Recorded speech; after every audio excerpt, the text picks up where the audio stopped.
Lição 1. O mundo do apóstolo Paulo. O nosso texto áureo diz o seguinte: Disse-lhe, porém, o Senhor: Vai, porque este é para mim um vaso escolhido para levar o meu nome diante dos gentios e dos reis e dos filhos de Israel. Atos capítulo 9, versículo 15. A nossa verdade prática nos informa o seguinte: segundo a sua soberana vontade, Deus usa as circunstâncias para fazer uma grande obra. A nossa leitura diária de segunda-feira é Paulo, chamado para ser apóstolo. Paulo, servo de Jesus Cristo, chamado para apóstolo, separado para o Evangelho de Deus. Romanos capítulo 1, versículo 1.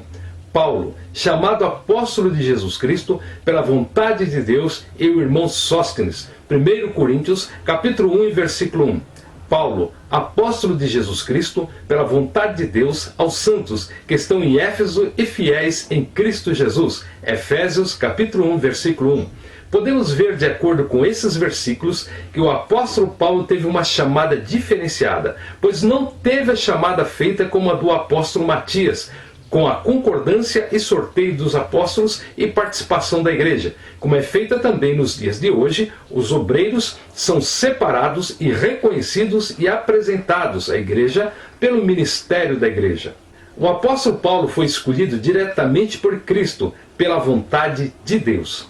Terça-feira, Atos 26, 16 a 18, enviado para os gentios. Mas levanta-te e põe-te sobre os teus pés, porque te apareci por isto para te pôr por ministro e testemunha, tanto das coisas que tens visto, como daquelas pelas quais te aparecerei ainda, livrando-te deste povo e dos gentios a quem agora te envio, para lhes abrires os olhos e das trevas os converteres à luz, e do poder de Satanás a Deus, a fim de que recebam a remissão dos pecados e sorte entre os santificados pela fé em mim. Atos 26, 16 a 18. Vemos aqui o apóstolo Paulo sendo chamado e enviado aos gentios, como ministro e testemunha, a fim de abrir os olhos espirituais para converter a luz de que Jesus Cristo, livrando do poder de Satanás e levando a Deus, para receberem remissão de pecados para a salvação em Cristo. Quarta-feira, 1 Coríntios 8, 5 e 6, Paulo, um defensor da fé, porque ainda que haja também alguns que se chamem deuses, quer no céu, quer na terra, como há muitos deuses e muitos senhores, todavia para nós há um só Deus, o Pai de quem é tudo e para quem nós vivemos, e um só Senhor, Jesus Cristo, pelo qual são todas as coisas e nós por ele. 1 Coríntios capítulo 8, versículos 5 e 6. O apóstolo Paulo foi chamado para revelar ao mundo que há um só Deus, e que a ele pertence tudo o que existe, e que o único Senhor é Cristo, pelo qual são todas as coisas, inclusive todos nós somos também. Quinta-feira, Atos 22 e 3, Paulo declara sua identidade judaica.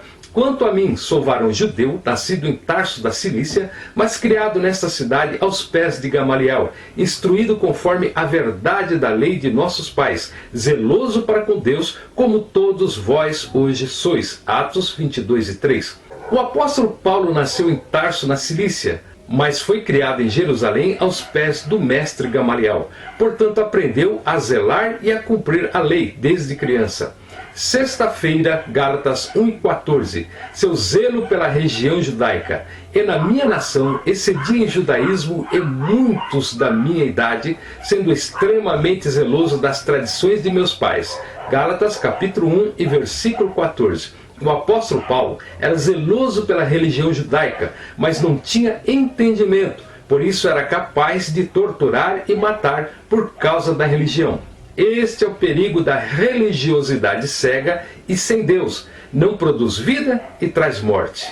Sábado, Atos capítulo 13, do versículo 1 ao 3. O chamado de Paulo para missões. Na igreja que estava em Antioquia, havia alguns profetas e doutores, a saber, Barnabé e Simeão, chamado Níger, e Lúcio Cirineu, e Manaém, que fora criado com Herodes, o Tretarca, e Saulo, e servindo eles ao Senhor e jejuando, disse o Espírito Santo: apartai-me a Barnabé e Saulo para a obra a que os tenho chamado. Então, jejuando e orando, e pondo sobre eles as mãos, os despediram. Atos 13, do versículo 1 ao 3. Aqui vemos o Saulo, que agora conhecido como Paulo, é chamado pelo Espírito Santo para realizar uma gigantesca obra missionária e evangelística que produz resultados até nos dias de hoje, passados quase ou mais de 2000 anos. Leitura bíblica em classe, Atos 26, 1 a 7.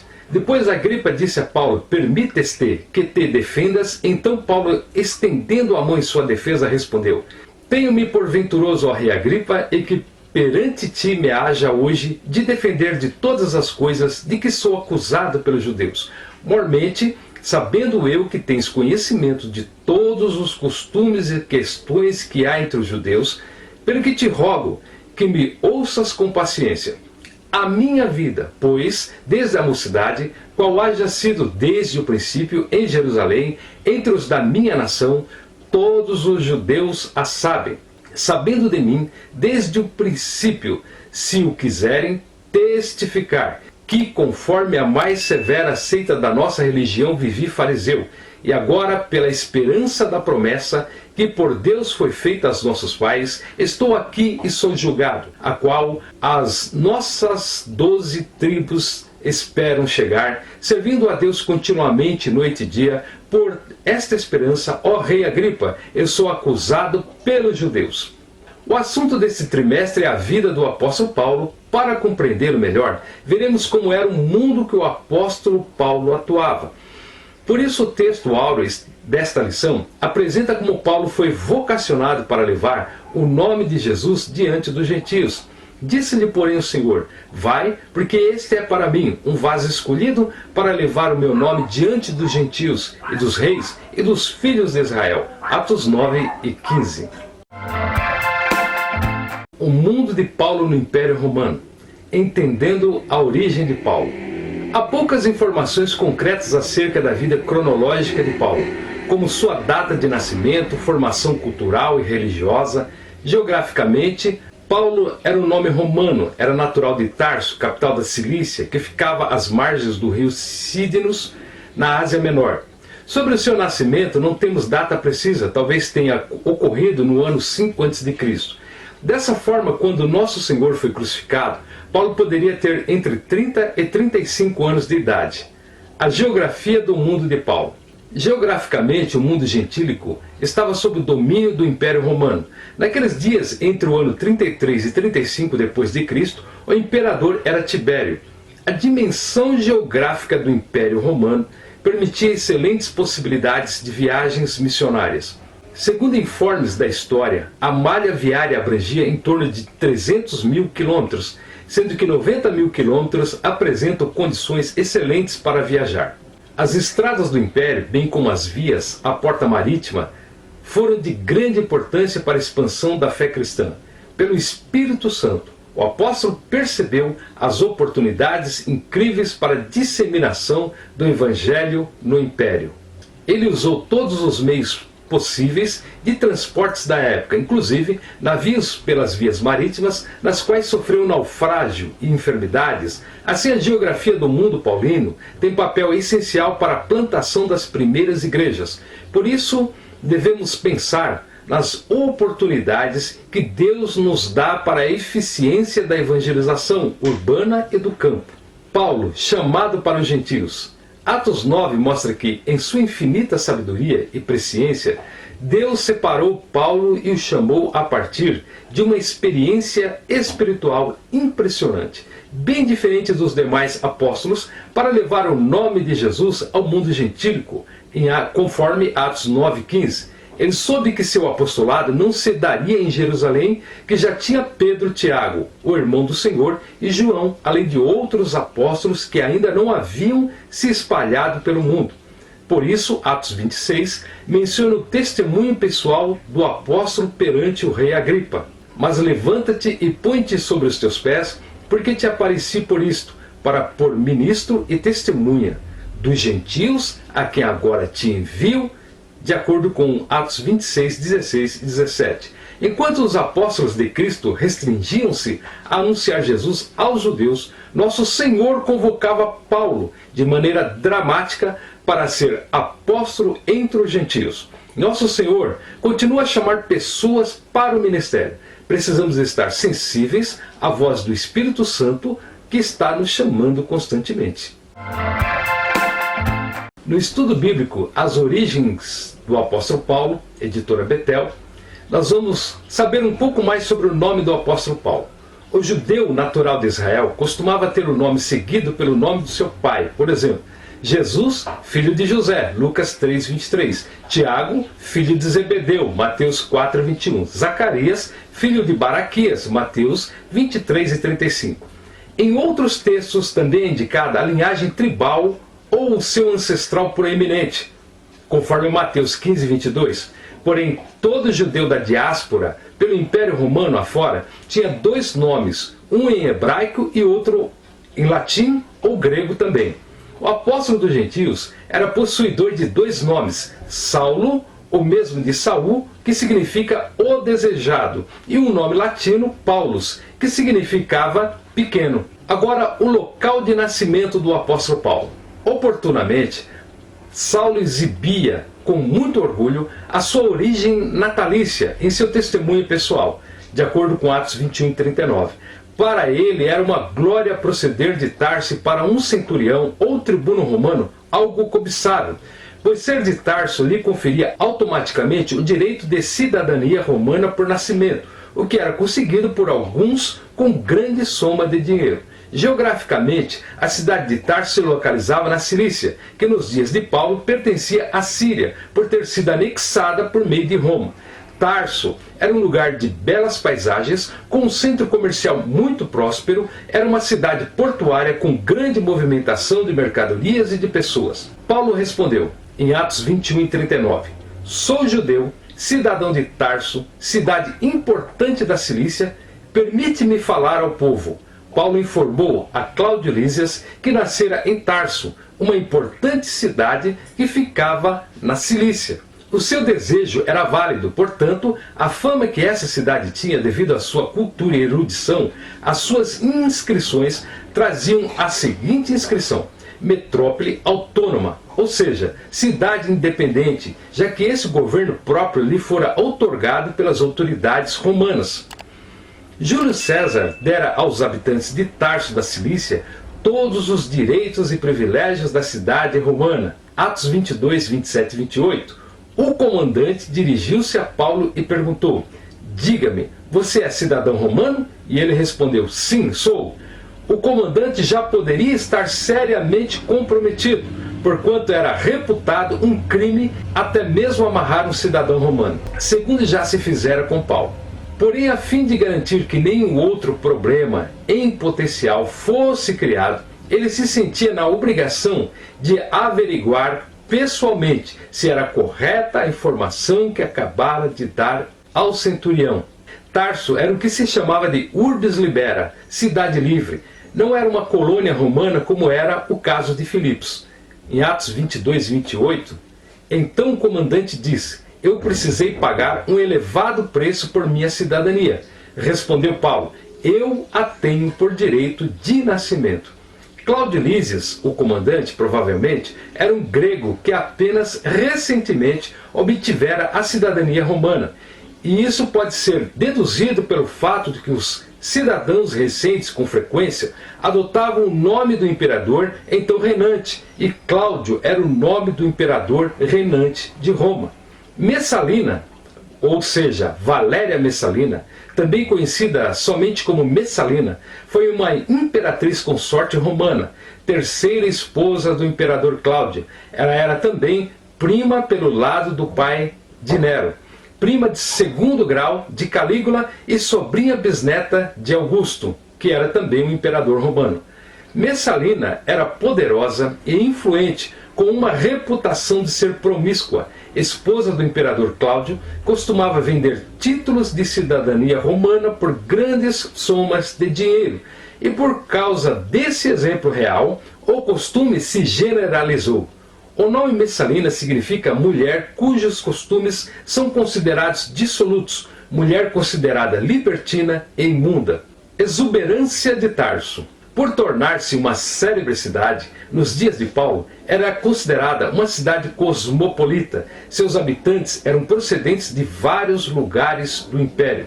Havia ali também um apego e um entusiasmo grande com relação ao aprendizado, chegando a tal ponto que Tarso superou a Atenas e Alexandria no Egito com a sua universidade.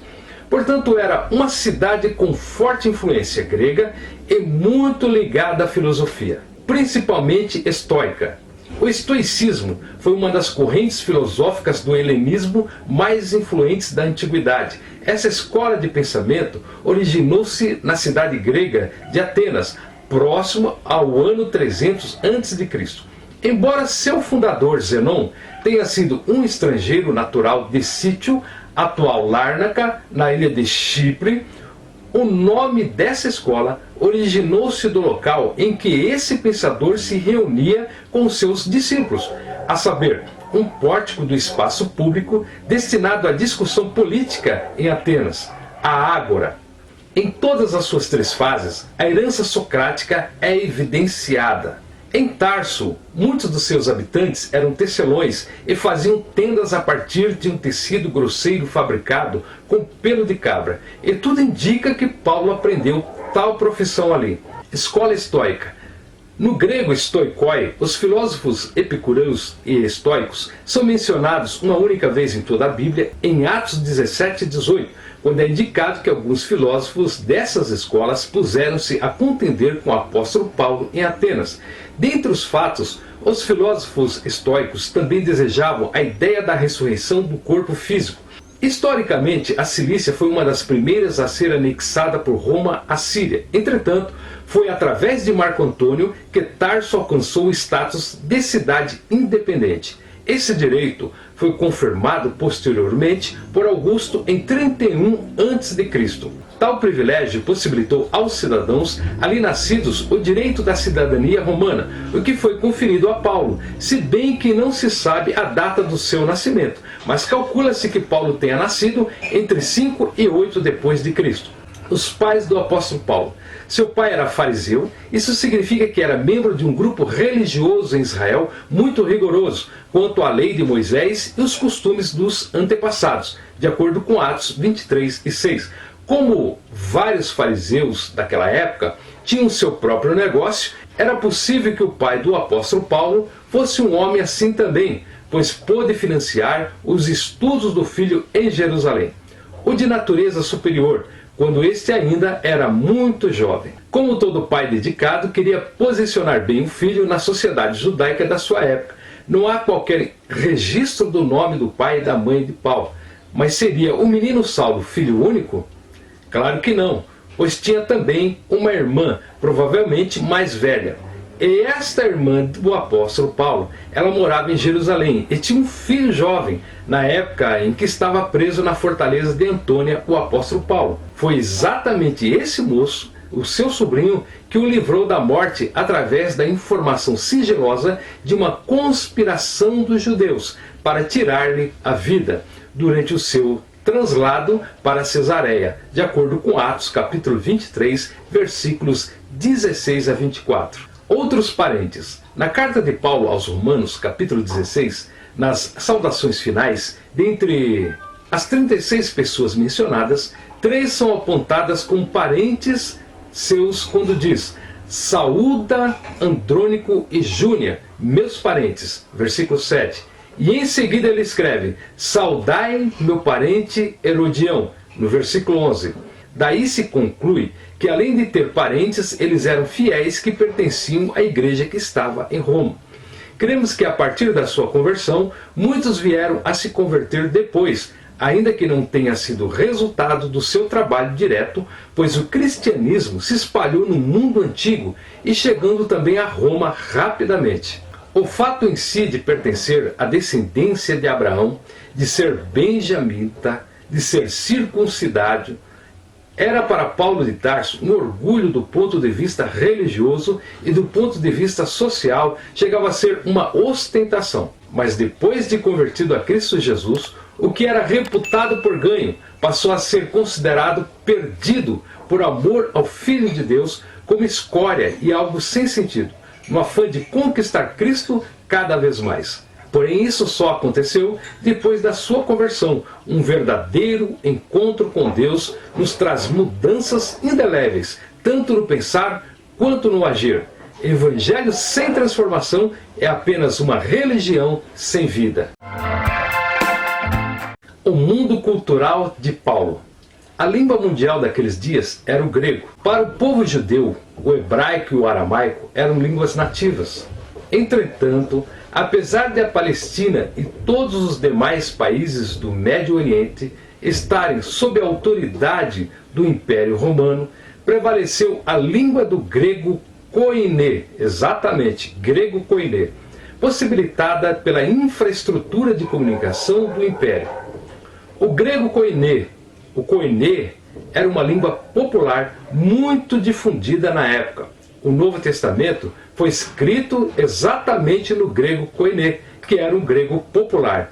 E o apóstolo Paulo falava e escrevia fluentemente, tanto o grego como o hebraico e também o aramaico. Utilizando o grego, Paulo teve uma formação básica em Tarso e posteriormente foi levado por seu pai, que era judeu e pertencia ao grupo dos fariseus em Jerusalém, para aprender e conhecer em profundidade a Torá aos pés do Rabino Gamaliel. Aqui é possível refletir acerca do uso das principais línguas do mundo, inglês, francês, espanhol, mandarim, para a obra da evangelização.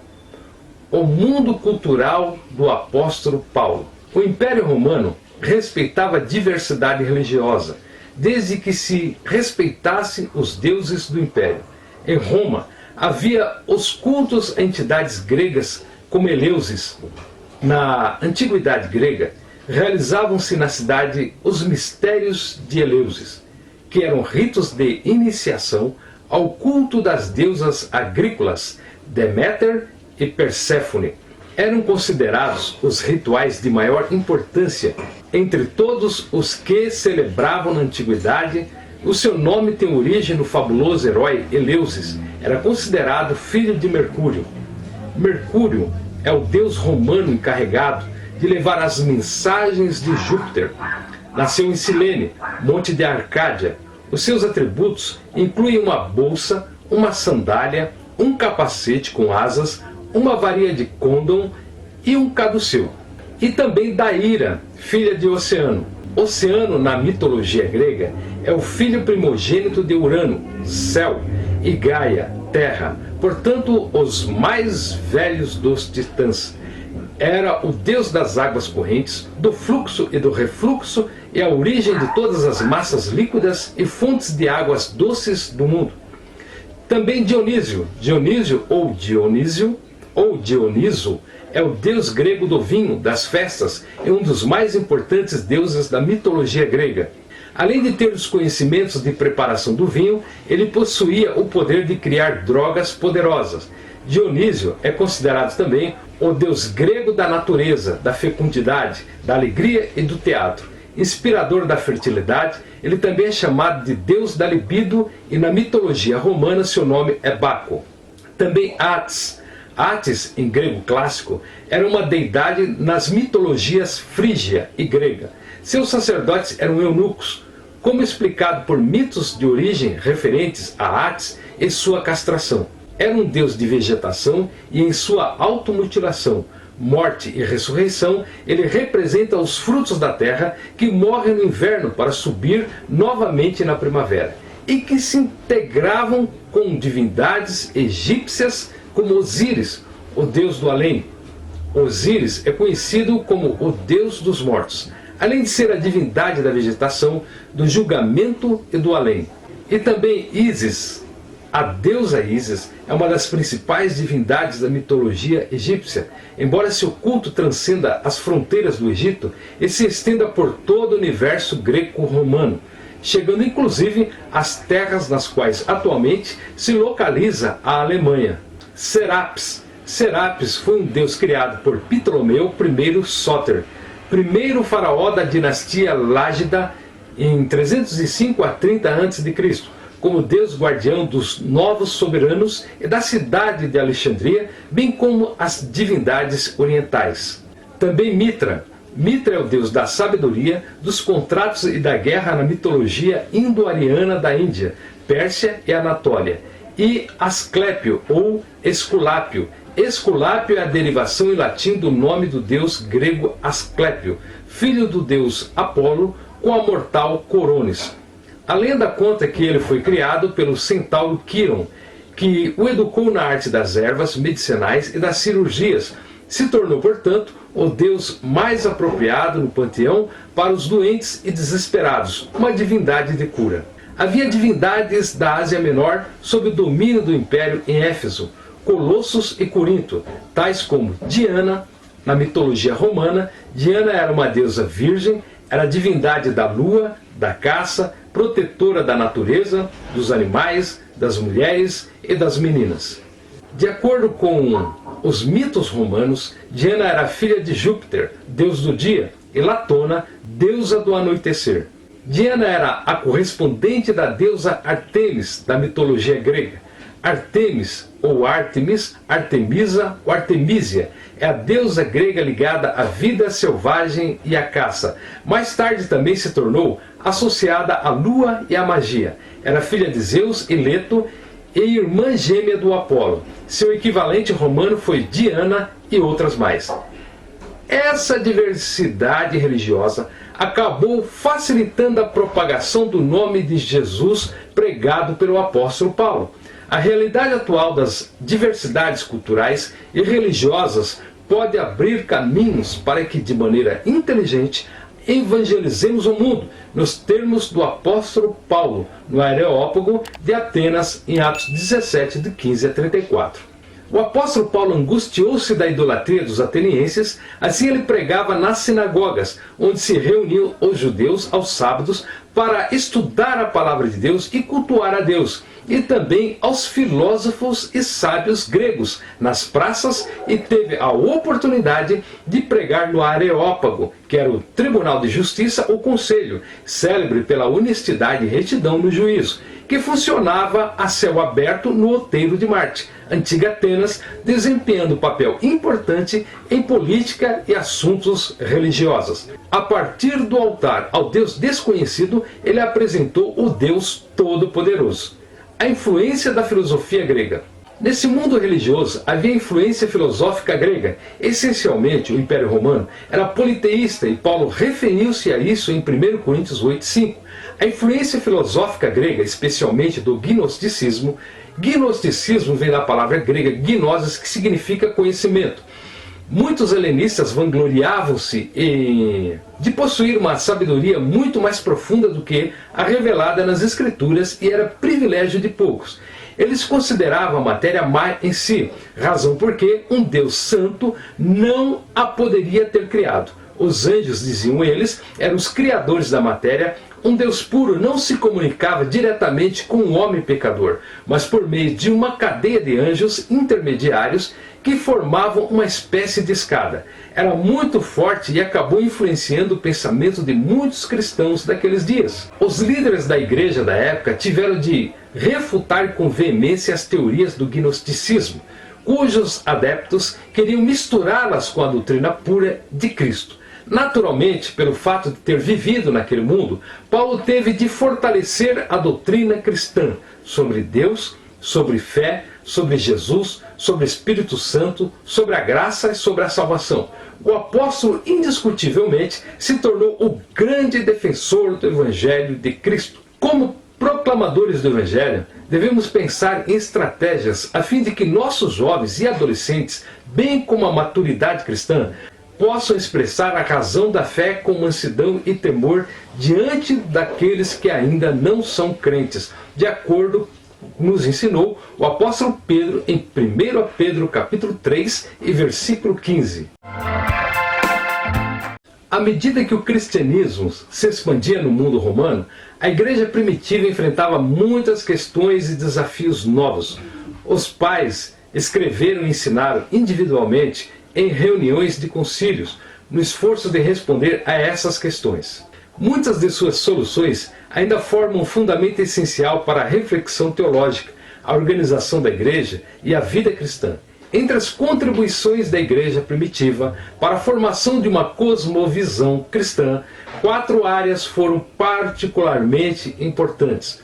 Primeiro, autodefinição, quer dizer, a compreensão do que significa ser cristão, em referência ao judaísmo. Segundo, a relação do cristianismo com a cultura não cristã, a grega. Segundo, reflexões feitas pelos apologistas ou defensores da fé. Terceiro, a visão cristã de Deus e de Jesus Cristo nos primeiros concílios ecumênicos. E 4, a relação do cristianismo com o governo. O evangelho no mundo gentílico. O evangelho já havia sido pregado em Jerusalém, Judéia e Samaria, desarraigado pela mão feroz de Saulo, o perseguidor. Estabeleceu-se na grande cidade de Antioquia. O propósito do evangelho era ser transplantado. Antioquia, que veio a ser um centro missionário, foi o ponto de partida para Paulo. No estudo bíblico As Origens do Apóstolo Paulo, da editora Betel, nós vamos ver a cultura e personalidade do apóstolo Paulo. Sabemos que Paulo estava bem posicionado em sua época, até porque isso lhe garantiria livre trânsito por todo o Império Romano. Se Paulo vivesse em nossos dias, com certeza procuraria estar na dianteira, não por uma questão de ostentação, mas pelo rápido deslocamento, livre acesso a todos os lugares possíveis, até por uma questão de segurança em tempos de perseguição. Que bom seria ver os obreiros de nossas igrejas buscando tal melhoria e aperfeiçoamento quanto à cultura judaica e grega. Quando Paulo era pequeno em Tarso, como toda criança judia, ia à escola que ficava ao lado da sinagoga. Aos 5 anos, iniciava o seu aprendizado elementar sobre a lei de Moisés, baseado em Deuteronômio, e estudava também os Salmos 113 a 118. Nos anos subsequentes, estudava a história de Israel e entre outros estudos.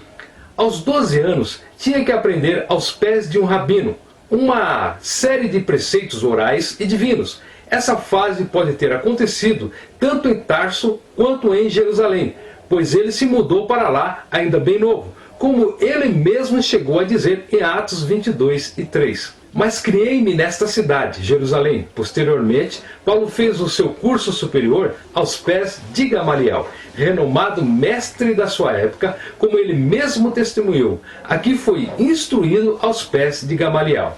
Paulo é reconhecidamente o homem mais culto dentre os apóstolos, mas isso não aconteceu por acaso. Os seus pais investiram na sua instrução. Será que entendemos bem o significado de igreja? E como os pais, o que estamos investindo para o crescimento de nossos filhos? Será que estamos preparando para ir além de nós? Para se tornarem úteis à sociedade e a Deus? Para seguir o nosso legado? Afinal, o que estamos deixando para a nossa posteridade? Filhos úteis ou problemáticos? Agora vamos ver a evidência de amplos acontecimentos. O mundo antigo estava sob o domínio romano, mas impregnado da cultura grega. Assim, ser bem-sucedido e ter status social era uma vital importância naquela época. No currículo de Paulo constavam idioma grego, filosofia, história e lendas. Basta olharmos para suas cartas e veremos citações gregas e pensamentos filosóficos comuns. Sua viagem a Atenas e seu discurso no Areópago para eliminar qualquer dúvida sobre a sua vasta cultura postas a serviço do reino de Deus após a sua conversão. Outra coisa digna de nota é que Paulo, ao escrever a Carta aos Romanos, o maior tratado acerca da salvação, fê-lo em tom jurídico, pois o direito fascinava os romanos. Agora, quanto à personalidade do apóstolo Paulo, Paulo era uma pessoa decidida, com conceitos firmes e de muita atitude. Tinha um temperamento voltado para a liderança. Nasceu para o comando e sabia desenvolver uma equipe de voluntários num trabalho árduo e sem recompensa financeira. Era uma pessoa capaz de despertar profundo amor e ódio nas pessoas. Por ser ele um homem verdadeiro, muito trabalhador, cheio de zelo e de docilidade ao mesmo tempo. Tão foi o apóstolo Paulo que, por mais que se fale a seu respeito, ainda é pouco. Porém, o que sabemos a seu respeito é o suficiente para o seguirmos e o imitarmos, como ele mesmo disse: sede meus imitadores, como eu sou também de Cristo. 1 Coríntios 11:1, Filipenses 3:17, 2 Tessalonicenses 3:7 e 9 e Hebreus 6:12. Há sempre em nós o interesse em saber sobre a aparência de Paulo e nos perguntamos como era a sua fisionomia, não é mesmo? Não há qualquer relatos bíblicos que tratem acerca do assunto. Os coríntios relatam assim a sua aparência. Suas cartas são graves e fortes, mas a presença pessoal dele é fraca. 2 Coríntios 10:10. E há relatos do segundo século de que Paulo era de estatura baixa, calvo, de pernas tortas e barba pontuda. Em sua velhice, a sua saúde era também debilitada. Mas são relatos que não podemos ter certeza devido à longitude do tempo e à falta dos testemunhos comprobatórios. Qualquer um que olhasse para o jovem Paulo de Tarso veria nele um fanático, perseguidor soberbo. Mas Deus, que vê além do óbvio, do natural, do presente, das origens, das intenções do coração, olhou e viu naquele moço um poderoso aliado. Viu nele um vaso útil para depositar os tesouros do reino e utilizou-se de tudo quanto Paulo tinha para o futuro engrandecimento da sua obra aqui na terra. Maravilhosa visão de Deus que deu à sua igreja tal homem como este, como presente à igreja de Cristo. O mundo religioso de Paulo. Paulo se identifica como judeu. Em Atos 22:3, Paulo declara sua defesa em Jerusalém diante dos judeus que opunham a sua mensagem, tratando-o como traidor da fé judaica. Eu sou judeu, nascido em Tarso da Cilícia. Ele falava em hebraico para aquela plateia, quando todos esperavam que falasse apenas em grego. O apóstolo tinha o sangue de pais judeus, seu pai era fariseu, zeloso, influente na sinagoga em Tarso, e o criou para ser um fariseu tanto quanto ele mesmo. Paulo foi criado dentro da fé judaica. A circuncisão foi uma lei obedecida pelos pais de Paulo, que o circuncidaram aos 8 dias de nascido, de acordo com Filipenses 3 e 5. Uma vez que os judeus valorizavam muito as genealogias, o apóstolo declarou ser da tribo de Benjamim, dentro da fé judaica. Paulo se tornou um defensor ardoroso da Torá e obedecia a todas as regras e leis requeridas, especialmente pelos fariseus. Ele era um religioso extremamente zeloso, no sentido de cumprir piamente a lei de Moisés, de acordo com Gálatas 1:14. O apóstolo deu testemunho de que havia sido instruído no conhecimento da Torá desde a sua meninice aos pés do rabino Gamaliel, pois conhecia tudo de ritos, leis, regras que regiam o santuário de Israel. O mundo, palco da mensagem de Paulo ao povo gentílico. O mundo missionário dos apóstolos de Jesus restringia-se, numa visão inicialmente limitada, apenas ao povo judeu, de acordo com Atos 11:19. Quando o Senhor convocou Paulo, o chamou pelas características de que precisava para disseminar o evangelho no mundo gentílico. As culturas romana e grega que Paulo adquiriu davam-lhe condições de peregrinar pelo mundo gentílico. Ele plantou igrejas na Galácia, Acaia e Ásia Menor. O apóstolo não se importava em status social, pois tinha bagagem cultural para entrar nos palácios, nos sinédrios judeus, nas praças de Areópago em Atenas. Portanto, o mundo dos gentios foi o palco que o Espírito Santo montou para que Paulo pregasse o nome de Jesus e estabelecesse novas igrejas por onde passasse. O mundo de hoje é esse mesmo palco que o Espírito Santo preparou para que preguemos o Evangelho com a graça de Deus. Desde o princípio, a igreja recém-nascida achou-se num mundo multicultural. Seu contexto imediato de seus primeiros membros era quase exclusivamente judeus, Uma preocupação inicial que a comunidade de crentes enfrentou dizia a respeito à sua relação com o judaísmo do século I. O indivíduo tinha que se tornar judeu para ser verdadeiro seguidor de Jesus? A identificação com a comunidade de crentes livraria a pessoa de todas as expectativas tradicionais dos judeus? E as escrituras dos judeus, elas foram substituídas em todo ou em parte por Jesus Cristo? Estas preocupações estavam em primeiro lugar na mente dos autores neotestamentários, especialmente de Paulo. Como apóstolo dos gentios, Paulo estava particularmente preocupado que fossem permitidos tanto aos gregos, aos bárbaros, aos não gregos, aos judeus e aos gentios terem uma posição igual na comunidade de fé. Você pode ver em Gálatas 3:28, também em Colossenses capítulo 3 e 11. A cultura geral que Paulo adquiriu ao longo da vida tornou-o capaz de enfrentar os oponentes do evangelho com ousadia e ciência. Diante de reis, governadores, tribunos e autoridades religiosas, o apóstolo era excelente orador e arguto no conhecimento de várias ciências. Paulo tinha uma personalidade forte e dinâmica, orientada por convicções profundas, e perseguia seus objetivos com desvelo e grande envolvimento emocional. O mundo do apóstolo Paulo foi o que Deus lhe abriu para que comunicasse o Evangelho de Cristo ao mundo. Segundo o estudo bíblico Saulo transformado em apóstolo no caminho, da editora Central Gospel, um religioso memorável. Seus pais eram judeus. O sangue que corria em suas veias será o mesmo que corria nas veias do patriarca Abraão. Ao combater a ideia errada dos falsos mestres judaizantes, que nutriam uma falsa confiança na sua linhagem judaica, Paulo responde: bem que eu poderia confiar também na carne. Se qualquer outro pensa que pode confiar na carne, eu ainda mais, circuncidado ao 8º dia, da linhagem de Israel, da tribo de Benjamim, hebreu de hebreus. Filipenses 3, 4, 5. Paulo era um judeu por sangue, um judeu da gema, procedia da mais importante tribo israelita, a de Benjamim. Em segundo lugar, Paulo foi criado dentro da fé judaica. Paulo nasceu em Tarso da Cilícia. Seus pais o educaram na fé judaica, uma vez que foi circuncidado ao 8º dia, Filipenses 3 e 5. Desde a sua infância, bebeu o leite da piedade e aprendeu os preceitos da lei de Deus. Jamais foi um jovem devasso.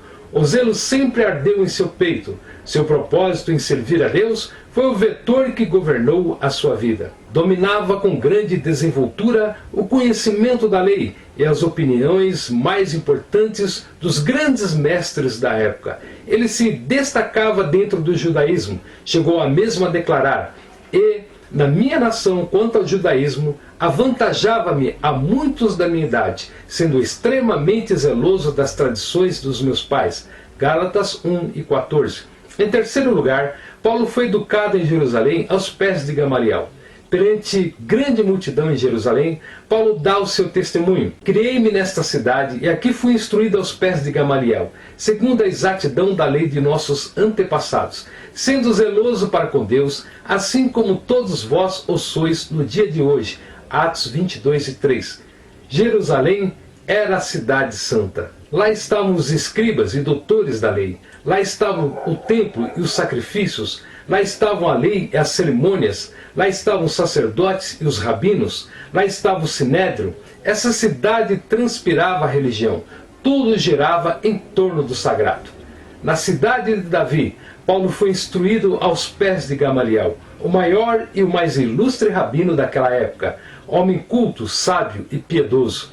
Ele foi instruído segundo a exatidão da lei dos seus antepassados. Conhecia bem de perto as tradições do seu povo. Sabia de cor as inúmeras regras e preceitos criados pelos anciãos. A tradição oral, fruto da interpretação meticulosa e extravagante das Escrituras, era observada cuidadosamente por esse jovem tão brilhante. Em quarto lugar, Paulo tinha uma vasta cultura secular. Paulo era um erudito. Seu conhecimento transcendia o campo religioso. Estava familiarizado com o conhecimento mais conhecido da sua época. Paulo era um poliglota, ou seja, falava vários idiomas, trafegava com desenvoltura pelos corredores do passado e citava com precisão os grandes pensadores e filósofos dos tempos antigos. Quando pregou na capital intelectual do mundo, Atenas de Péricles, Sócrates, Platão e Aristóteles, não hesitou em citar alguns poetas atenienses. Quando escreveu a Tito, na ilha de Creta, fez referência a Epimênides, um filósofo cretense do século VI a.C. Paulo tinha uma cultura enciclopédica. Festo, mesmo fazendo troça do apóstolo, precisou se curvar à realidade insofismável de que Paulo era um homem de muitas letras. O próprio apóstolo Pedro faz referência à sabedoria de Paulo, dizendo que ele escreveu coisas difíceis de entender que os ignorantes, instáveis, a deturpavam para sua própria destruição. Em quinto lugar, Paulo era fariseu, membro da seita mais rigorosa dos judeus. Escrevendo aos Filipenses, descreveu sua vida pretérita nesses termos: quanto à lei, eu era fariseu, Filipenses 3 e 5. Diante do rei Agripa, quando estava sendo acusado em Cesareia, disse: porque vivi fariseu conforme a seita mais severa da nossa religião, Atos 26 e 5. Como fariseu, Paulo era zeloso da lei. Como fariseu, era extremamente zeloso das tradições de seus pais, de acordo com Gálatas 1,14. Como fariseu, frequentava assiduamente a sinagoga. Como fariseu, dava o dízimo criteriosamente e jejuava regularmente. Ele chega a afirmar que quanto à justiça que há na lei, era irrepreensível. Filipenses 3 e 6. Os fariseus eram separados. Eles compunham o grupo religioso mais ortodoxo de Israel. Os fariseus estavam do lado oposto dos saduceus, grupo religioso que negava a ressurreição e a existência dos anjos. Em sexto lugar, Paulo era membro do Sinédrio Judaico. Paulo era o maior embaixador do Sinédrio Judaico no sentido de promover a fé de seus pais. Por outro lado, era o braço estendido desse mesmo Sinédrio para neutralizar ou desbaratar qualquer nova vertente religiosa que colocasse em risco sua tradição religiosa. O Sinédrio era o concílio maior dos judeus, composto de 70 homens maduros, cuja função principal era legislar e julgar a vida religiosa e moral do povo judeu. Governado especialmente pelos sacerdotes da seita dos saduceus, tinha nos fariseus, seus membros, mais zelosos da lei. Ser membro do Sinédrio era ser considerado um dos principais dos judeus. Esse posto de honra dava-lhe projeção e grande destaque na sociedade. Era um homem respeitado pelo seu conhecimento, pela sua religiosidade e pelo zelo que se devotava à causa do seu povo. Em sétimo lugar, Paulo era um cidadão romano. Paulo, mesmo sendo judeu, era cidadão romano, Atos 22, 27, pois nasceu numa província romana, em Tarso da Cilícia. Recebeu o título de cidadão romano, não mediante o pagamento de grande soma de dinheiro, mas por direito de nascimento. Um cidadão romano gozava de certos privilégios. Ele não podia ser açoitado. Paulo não hesitou em lançar mão desse privilégio sempre que necessário. Pelo menos 2 vezes essa credencial de Paulo o livrou das mãos das autoridades. A primeira vez na cidade de Filipos, colônia romana, onde Paulo foi açoitado e preso ilegalmente. Quando os pretores, as autoridades locais, souberam que Paulo era romano, ficaram cheios de temor e precisaram se desculpar com o apóstolo Paulo. A segunda vez, quando Paulo foi preso em Jerusalém, estava sendo amarrado para ser interrogado, sob açoites, em vista do alvoroço da multidão tresloucada, Paulo pergunta: ser-vos-á porventura lícito açoitar um cidadão romano sem estar condenado? Atos 22, 25. Paulo não fazia propaganda das suas prerrogativas, mas jamais deixou de usá-las quando isso se fazia necessário. Humildade não é se esconder. Os humildes não tocam trombeta fazendo alarde do seu conhecimento, poder ou influência. Os humildes não querem ser menos do que são, mas jamais deixam de afirmar o que são quando isso contribui para a promoção do bem. Se você quer se preparar para servir bem a Cristo, prepare-se espiritualmente em jejum e oração. Seja fiel ao ministério e primeiramente a Deus. Se aprofunde no conhecimento bíblico, peça direção a Deus, adquira o máximo de conhecimento secular que puder, arregace as mangas e faça a obra de Deus. Glória a Deus por terminarmos mais uma videoaula em nome de Jesus Cristo. Se você gostou do conteúdo, então nos ajude a crescer este canal. Não se esqueça de se inscrever no canal, não se esqueça de deixar o seu clique no gostei e não se esqueça de comentar algo na descrição do vídeo, deixar a sua sugestão, elogio, assim como você desejar. E a compartilhar com a sua igreja. Estas ações ajudam a crescer o canal e você estará ajudando outras pessoas. Lance o seu pão sobre as águas. Te aguardo aqui na Rádio Evangélica Galileia. Deus abençoe a sua casa, Deus abençoe a sua família, Deus abençoe a sua vida, hoje e sempre. E até lá, se Deus assim permitir.